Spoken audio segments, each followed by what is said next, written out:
14వ ward జయవిన్నస Begum గారికి హస్తం గుర్తుపై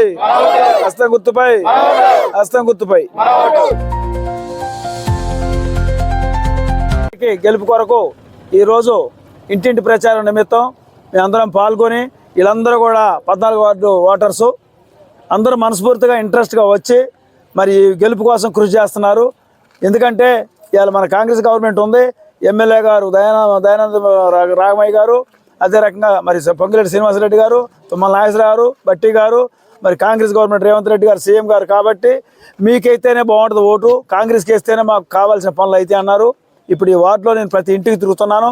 సమస్యలు చెప్పారు. కొన్నిసార్లు కరెంటు స్తంభాలు, కొన్నిసార్లు సీసీ రోడ్లు, లింక్ రోడ్లు, వాళ్ళు సమస్యలు ఇళ్ళు లేనోళ్ళు ఇళ్ళ స్థలాలు లేనోళ్ళు చెప్పారు. వాళ్ళందరికీ కూడా సాయశక్తిలో కృషి చేసి మన శ్రీనివాసరెడ్డి గారి ద్వారా ఇల్లు తెప్పిస్తాం, స్థలాలు కొని కూడా ఇద్దామని చెప్పి అన్నారు సారు. కాబట్టి వీళ్ళందరూ కనుక మనస్ఫూర్తిగా ఇక్కడున్న కార్యకర్తలు కానీ, ఓటర్స్ కానీ, ఇళ్ళ దగ్గర ఉన్నవాళ్ళు కానీ అందరూ కూడా హస్తగుర్తు మీద ఓటేసి గెలిపిస్తే వీళ్ళ సమస్యలన్నీ మేము చూస్తామని చెప్పి హామీ ఇచ్చారు. ఇప్పుడే శ్రీనివాసరెడ్డి గారు తమ్ముడు ప్రసాద్ రెడ్డి గారు కూడా వచ్చి వీళ్ళందరికీ చెప్పి కలిసి వెళ్ళారు.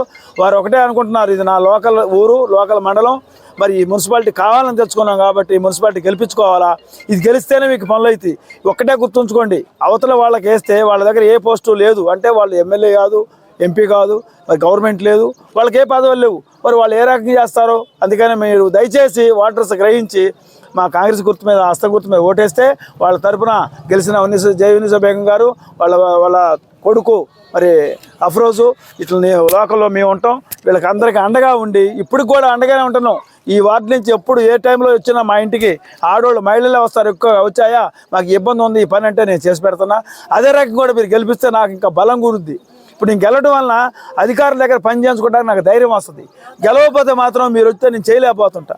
కాబట్టి మీరందరూ కూడా దయచేసి హస్తం గుర్తు వేస్తే మీ పనులన్నీ నేను ముందుండి పనిచేస్తాను హామీ ఇచ్చుకుంటూ మీరందరూ ఒక్కసారి హస్తం గుర్తుకి ఓటేయాలని చెప్తున్నాను.